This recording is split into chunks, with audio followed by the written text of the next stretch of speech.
Olá, bem-vindo ao canal Studybox.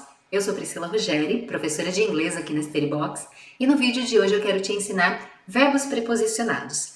Muitos alunos têm dúvida qual a preposição correta para usar com determinados verbos. Então eu separei para esse vídeo 33 exemplos de verbos preposicionados para você também usar aí nos seus estudos. Além desses 33 exemplos, eu vou dar uma dica de como eu pesquiso qual a preposição que vai com cada verbo. Eu quero que você seja independente e consiga fazer as suas próprias pesquisas quando você aprende verbos novos para saber qual a preposição que ele usa. Eu sempre recomendo que o aluno aprenda já o verbo com a preposição adequada, porque com o tempo, com a repetição e várias vezes usando esse mesmo verbo, você não vai se esquecer qual a preposição que ele usa. Eu vou compartilhar aqui com você a tela do meu computador e vamos lá para os exemplos. Nesses 33 exemplos de frases que eu trouxe aqui para você, eu usei a preposição on, for, with, to, in, about e at. Existem muitas outras preposições combinadas com os verbos, mas por essas você já consegue ter uma ideia de como funcionam os verbos preposicionados. Também deixei um lembrete aqui que na descrição desse vídeo tem um link para exercícios. Sempre que o aluno assiste uma aula minha, eu gosto de deixar um link para exercícios para ele praticar esse conteúdo. Sem a prática, você não vai memorizar, você não vai aprender de verdade. Então faça o exercício que eu deixei aqui na descrição.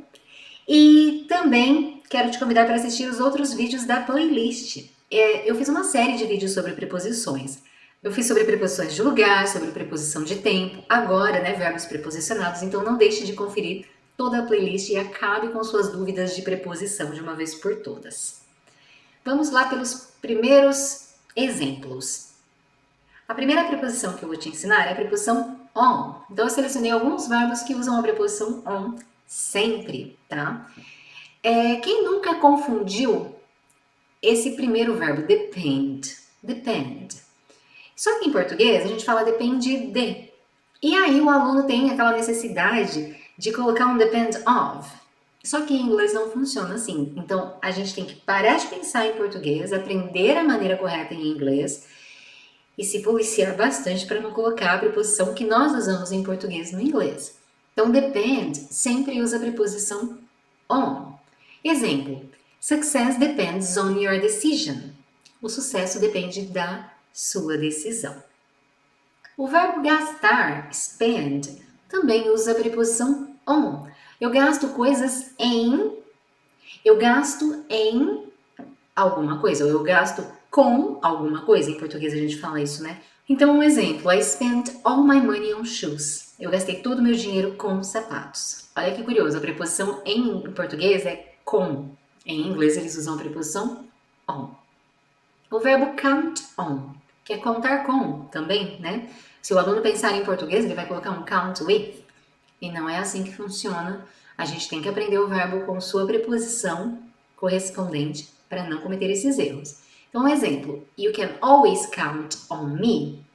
Você sempre pode contar comigo. You can always count on me. O próximo verbo é o insist on, que em português a gente fala insistir em. Aí o aluno pensa, então em é in. Será que fica certo insist in? Não, não fica certo insist in, então o correto é insist on. Exemplo: you shouldn't insist on it. Você não deveria insistir nisso.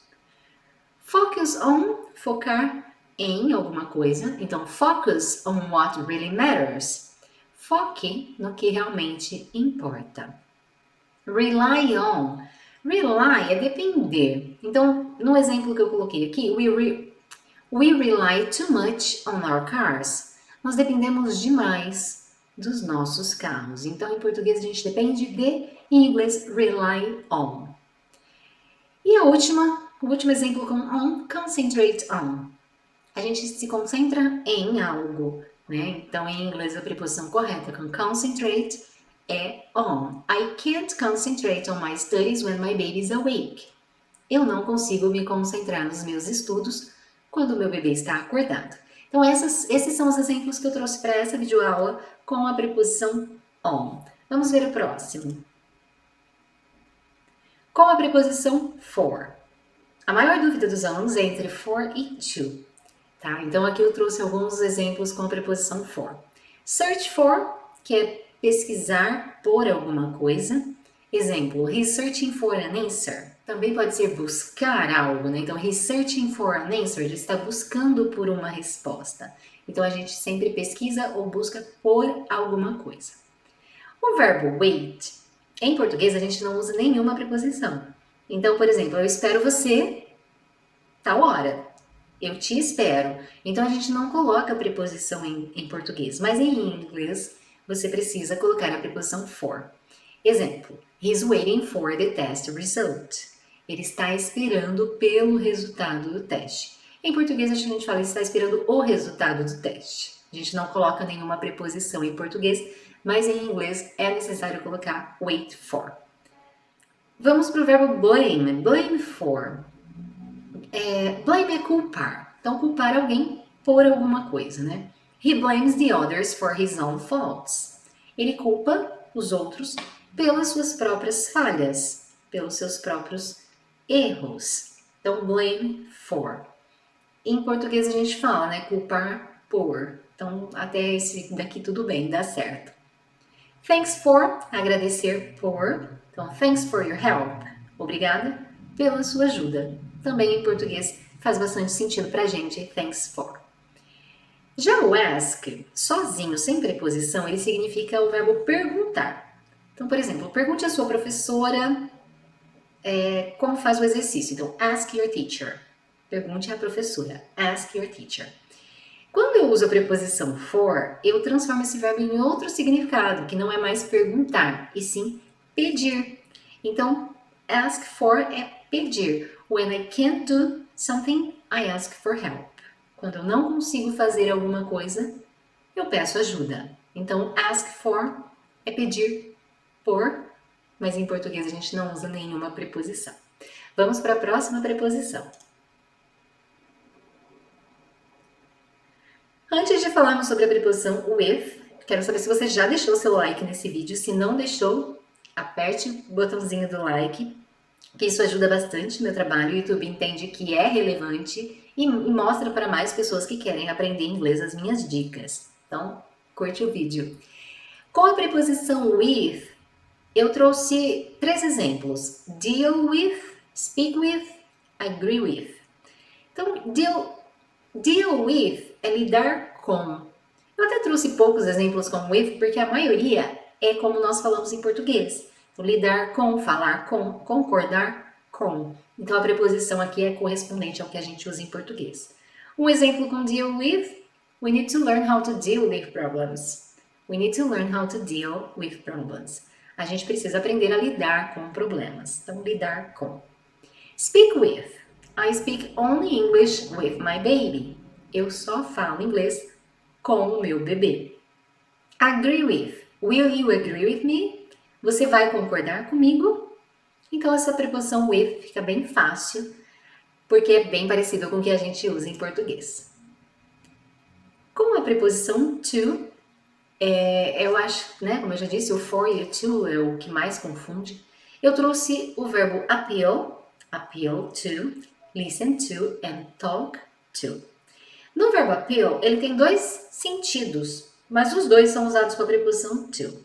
No primeiro exemplo, esse appeal é meio de apelar, recorrer a algo. Exemplo, the charity appealed to the public for donations. Então, a caridade recorreu ao público para as doações, ou apelou ao público para as doações. No segundo exemplo, é como se aquilo não me agradasse, né? Não fosse algo que eu goste, não me apetece. Então, working at the weekends doesn't appeal to me. Trabalhar no final de semana não é algo que eu gosto, não é algo que me agrada, não é algo que me apetece. Então, working at the weekends doesn't appeal to me. Listen to, sempre que você ouvir listen to, listen to, listen to, eu sempre gosto de ficar falando bastante, né, essa combinação de palavras, porque o seu ouvido vai se acostumando e aí a hora que você ouve alguma coisa diferente disso, você fala, tá estranho. E a gente vai adquirindo essa percepção. E essa percepção ela é importante para o aprendizado de inglês, porque você vai tendo uma audição mais aguçada, né? Vai entendendo onde está o erro só por ouvir. E o listen é uma dessas. Então, a não ser que você ouça alguém te dando uma ordem, né? Oh, listen. Aí não precisa pôr preposição, né? Mas se for continuar a frase, listen to the birds. Listen to the rain. Então, sempre vai ter esse to. Exemplo, students must listen to their teacher. Os alunos devem ouvir, devem escutar o professor. Talk to, também talk to, sempre repetindo a preposição para o seu ouvido se familiarizar. I love spending time talking to my aunt. She's witty. Então eu amo passar tempo conversando com a minha tia. Ela é espirituosa. Esse witty é uma palavra que eu gosto, né? Sabe quando a pessoa é inteligente e tem um bom humor? Tem aquelas tiradas de humor com inteligência? Então eu gosto de conversar com pessoas assim. Minha tia é assim. I love spending time talking to my aunt. Aqui no Talk To eu queria fazer uma observação. Falei anteriormente do speak with e agora a gente está falando do talk to. Normalmente você vai encontrar isso ao contrário. Você vai ouvir um speak to, um talk with, mas gramaticalmente isso não é certo, tá? Seria mais para o inglês de rua, onde as pessoas falam com alguns erros de gramática, mas você pode ouvir sim, e eu tô te falando porque se você estiver assistindo uma série, ouvindo uma música, nossa, mas eu ouvi um speak to e um talk with e a teacher Pri falou que não pode ser assim. Não é que não pode, tá? Gramaticalmente não é correto, mas o inglês de rua, como o português que a gente fala no dia a dia, tem vícios de linguagem, tem erros e eles trocam sim algumas preposições, ok? Então, talk to, conversar com. Também o speak é diferente do talk. Speak é falar. Falar. Ela fala bastante, ela fala muitas línguas. O talk tem uma troca, né? Conversar, tá bom? Próxima preposição, então, que eu coloquei aqui é a preposição in. É muito comum em português a gente ter a preposição em. Então, in eu trouxe poucos exemplos porque na maioria dos casos vai ser semelhante ao português. Succeed in, believe in, trust in. Example: to succeed in life, you've got to do your best. Então, para ter sucesso na vida, você tem que fazer o seu melhor. Even though she's 10, she still believes in fairies. Mesmo que ela ainda tenha 10 anos, ela ainda acredita em contos de fada. Então, eu fiz uma observação sobre believe. Believe in é quando você acredita em alguma coisa. Mas nem sempre você precisa pôr a preposição, né? Você pode acreditar que alguma coisa vai acontecer. Por isso eu coloquei o believe that. Então, exemplo. Eu acredito que o ano que vem eu vou estar morando em outra cidade. Então, I believe that next year I'll be living in another city. I believe that next year I'll be living in another city. Eu acredito que. Também esse that você pode omitir, ele não é obrigatório ali na frase. Eu poderia dizer I believe next year I'll be living in another city e não por o that, ele é opcional, tá? Só mostrando que às vezes vai vir believe sem preposição nenhuma e às vezes com a preposição in quando você usar também em português a preposição em. Eu acredito em Deus. I believe in God. Eu acredito que Deus ajuda as pessoas. I believe God helps people. Então, você pode ter a preposição ou não numa frase diferente. Trust também tem isso, eu já vou explicar. Deixa eu só ler o exemplo que eu trouxe aqui. I trust in God. I trust my brother. Então, eu acredito em Deus. Quando eu uso a preposição in, eu quero dizer que eu tenho fé, tá? Quando eu não uso preposição nenhuma, eu confio. Então, tem também essas questões para serem analisadas. Os verbos precisam sempre de preposição? Nem sempre, mas muda o sentido do que você quer dizer. Com a preposição about, eu trouxe o think about, worry about, care about, warn about, dream about and concern about. Eles são bastante diferentes do português, porque, por exemplo, think about, a gente fala pensar em alguma coisa. E em inglês fica pensar como, pensar sobre. Então é bem diferente de português. Exemplo: she's thinking about what to buy for her mom. Ela está pensando em que comprar para sua mãe. Worry about, a gente se preocupa com. Olha em português, eu me preocupo com. Só que em inglês eu me preocupo sobre. Então, so many people worry about getting older. Muitas pessoas se preocupam em ficar velhos, em envelhecer. Care about é ligar. Então a gente fala, eu não ligo para o que as pessoas pensam. Eu não ligo para o que as pessoas pensam.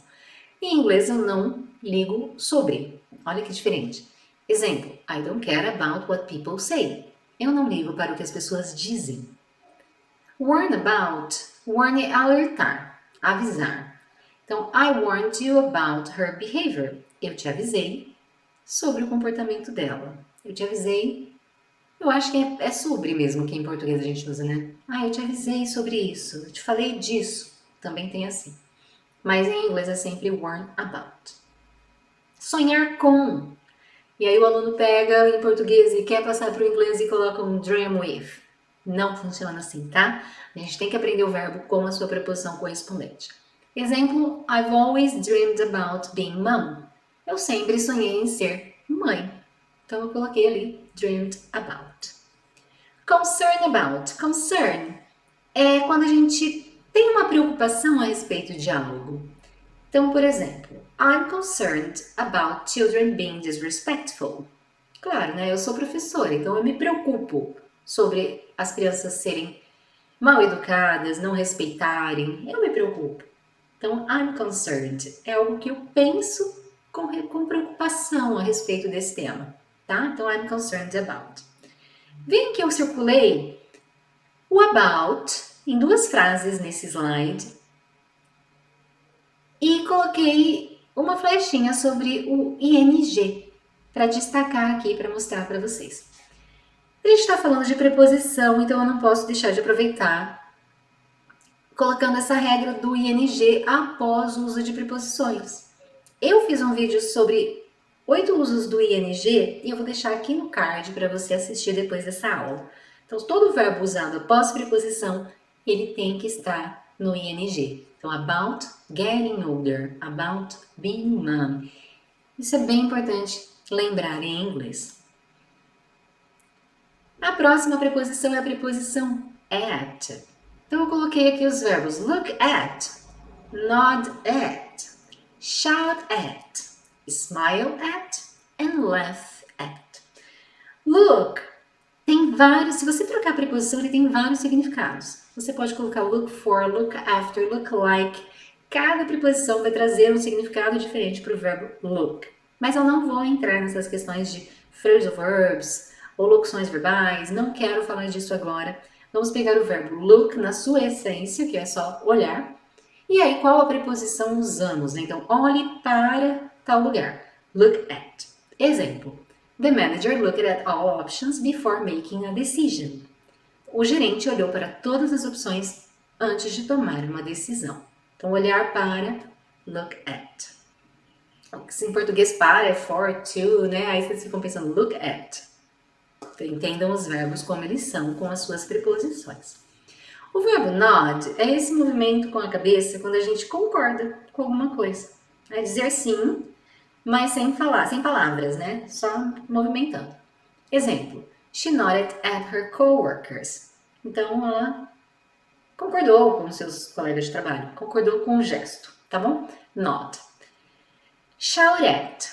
Shout é o verbo gritar, mas não o gritar que nem o scream, que é aquele grito, ah! Não, é o gritar falando palavras, tá? Shout at. Falar gritando. Exemplo, parents shouldn't shout at their children. Os pais não deveriam gritar com suas crianças. É uma coisa que eu penso, de verdade. Os pais não deveriam gritar com suas crianças. E em português a gente fala gritar com. Em inglês é shout at. Também o smile at. Smile é só um movimento, né? Sorrir. E em português a gente fala sorrir para. Sorrir para. Em inglês é smile at. Exemplo, my son smiles at me every time I walk through the door. My son smiles at me every time I walk through the door. O meu filho sorri para mim toda vez que eu entro em casa, né? Entro pela porta. Já o laugh tem um barulho, é rir. Então, smile é sorrir, laugh, rir. E também usa a preposição at. I don't like when people laugh at me. Eu não gosto quando as pessoas riem de mim. Então, em português a gente fala rir de alguma coisa. Em inglês, laugh at. Então, como prometido, eu vou colocar aqui o site do Word Reference. Você pode baixar o aplicativo se você preferir. E vou mostrar como eu faço as minhas buscas para entender qual a preposição cada verbo usa. Mas antes disso, se você ainda não é inscrito aqui no canal, se você gosta desse tipo de informação, se inscreva, ative as notificações para você ser avisado toda vez que eu fizer um vídeo novo. E eu estou sempre trazendo dicas, aulas de inglês para te ajudar com os seus estudos. Se inscreva aqui no canal. Esse é o site Word Reference. Eu vou colocar um verbo bem simples que a gente estava falando agora. Por exemplo, o verbo ask. Imagine que eu não sei qual a preposição que o verbo ask usa. Então é só clicar aqui e pesquisando. Ó. Ask, perguntar, tá vendo que não tem preposição nenhuma. Essas abreviações são importantes também você saber, porque é como os dicionários trazem as explicações. Esse SB significa somebody, alguém. E esse SDH significa something, alguma coisa. A gente pergunta a alguém alguma coisa. Então, aqui não usa preposição nenhuma entre esses objetos, né? Alguém, alguma coisa. Se eu usar o verbo ask como pedir, aqui eu já coloco a preposição for. Então, eu peço a alguém por alguma coisa. Um exemplo. The homeless woman asked me for money. Ela me pediu por dinheiro. Seria assim a tradução literal, tá? E eu sempre recomendo olhar os mais exemplos, olhar todas as coisas aqui para baixo. Vocês vão ver que vai aparecer outras preposições. Aí você, pela tradução, você consegue identificar qual a preposição que você quer. Então, por exemplo, será que eu quero um ask after? Eu não estou perguntando sobre alguém, não estou pedindo informação sobre alguém, né? Eu estou pedindo algo para alguém, ou estou pedindo por algo. Então, aqui em cima já resolve o seu problema, que são as preposições mais comuns. As primeiras são as mais comuns. Você pode ir descendo todos os exemplos, que vão ter outras opções, mas normalmente as primeiras são as mais comuns. Vou colocar aqui o exemplo do believe, que eu comentei sobre usar o believe sem nada ou believe that. Então, por exemplo, I believe God exists. Eu acredito que Deus existe. E ali eu não coloquei in God, porque não é eu acredito em Deus existe, né? Eu acredito que Deus existe. O that ali foi omitido porque ele não é obrigatório. Poderia estar aqui? Poderia. Poderia ser I believe that God exists. Mas ele não é obrigatório. Descendo um pouco mais, eu encontro aqui I believe in, que já é acreditar em. Então, quando eu preciso falar o em, eu coloco em inglês in. Vamos ver mais alguns exemplos? O verbo think. É muito comum nós encontrarmos o think about. Tá até aqui, ó. Pensar, exemplo. I don't know at the moment. I need to think about it again. Então, no momento eu não sei, eu preciso pensar sobre isso de novo. Então, você pode encontrar o think about, mas também existe a possibilidade de usar o think com a preposição of, sem mudar o significado. Então, he thought of a new way to manufacture pencils. Ele pensou numa nova maneira de fabricar lápis. Então, tem várias possibilidades e aí outros exemplos e expressões com o verbo think. Eu também gosto desse dicionário para pronúncia. Ele tem a opção aqui do som. Você pode escolher o sotaque americano ou o sotaque britânico, né? US, que são os Estados Unidos, UK, Reino Unido, que é o sotaque britânico, e ouvir a pronúncia dessa palavra. Vamos lá. Think. Think. Think. Think. Quem conhece um pouco mais de pronúncias, né, tem mais um inglês um pouco mais avançado, também pode ver pela transcrição fonética. Mas nem todo mundo aprendeu transcrição fonética nos cursos de inglês. Então, aqui tem exatamente os símbolos correspondentes a esse som. Think. Think. Ajuda bastante em pronúncia. Se você não tem conhecimento com fonética, só ouvir. Think. Think. Quer ouvir o inglês Think. britânico? Think. Think. Essa palavra não altera tanto em inglês britânico e americano, mas tem palavras que têm bastante diferença e é bem curioso a gente pesquisar. Então esse dicionário, o Word Reference, é uma ferramenta que eu indico bastante para os meus alunos e você pode usar com muita facilidade e ir aprendendo preposições com os verbos. Tem também um caderninho de anotações. Aprendeu um verbo novo? Já coloca uma frase de exemplo, marca com um marca-texto a preposição que esse verbo usou, que com o tempo e com a repetição isso vai ficar gravado, você não precisa mais olhar no seu caderninho e nem fazer pesquisas no dicionário. O importante é começar, o importante é praticar para logo o inglês ficar automático na sua cabeça, tá bom? Vou recomendar um outro dicionário aqui, uma dica extra da extra, que é o Lingui. O Lingui também traz frases, também traz exemplos, também traz sons. O importante que eu gosto mais do Lingui também é que você pode procurar palavras compostas. Então no Word Reference é palavra individual. Aqui no Lingui, se você quiser digitar uma expressão, se você quiser digitar uma palavra composta, ele vai trazer frases de exemplos. Então, I believe that, penso que, acredito que, né? I believe the, eu julgo. Então aí tem muito mais opção e traduções diferentes em português. Vale a pena dar uma olhada quando você estiver produzindo uma redação ou pesquisando alguma coisa, vale bastante a pena. Inclusive, eu quero falar um pouquinho de aprendizagem passiva, aprendizagem ativa, input and output. Para aprender inglês é importante que você tenha também uma aprendizagem ativa, tá? Então, assistir essa minha videoaula é uma aprendizagem passiva. Você tá aí e não tá fazendo nada. Eu tô falando, você só tá absorvendo. Essa absorção chama input. Porém, a gente precisa pegar tudo isso que a gente aprende passivamente e pôr para fora, que é o output. Colocando para fora, você transforma a sua aprendizagem passiva numa aprendizagem ativa. Só dessa maneira você vai conseguir sair da estaca zero do seu inglês, ou da estaca que você ficou empacado, tá? Pensa com carinho sobre essa dica porque ela é importantíssima. Transforma a aprendizagem passiva em aprendizagem ativa. Transforma o seu input em output, o equilíbrio. A gente tem que ter a mesma quantidade. Ah, recebeu a informação? Procura fazer alguma atividade de output, que é redação ou falar em inglês com pessoas, para o seu inglês alavancar, para você sair da estaca qual você estacionou, tá? Tem um momento que a gente está aprendendo o idioma, a gente fica sentindo que está patinando, que não sai daquele nível, tudo mais. Então, bora estudar e fazer esse aprendizado passivo passar a ser mais ativo também e ter o equilíbrio das coisas. Voltando aqui para os meus slides, tem um lembrete de que essa apresentação vai ficar disponível para download aqui na descrição desse vídeo. Então você pode baixar e consultar esses 33 verbos com suas preposições a hora que quiser. Se você ainda não se inscreveu nesse canal, se inscreva, ative o sininho para ser notificado toda vez que eu postar um vídeo novo e eu te vejo na próxima semana. Tchau, tchau!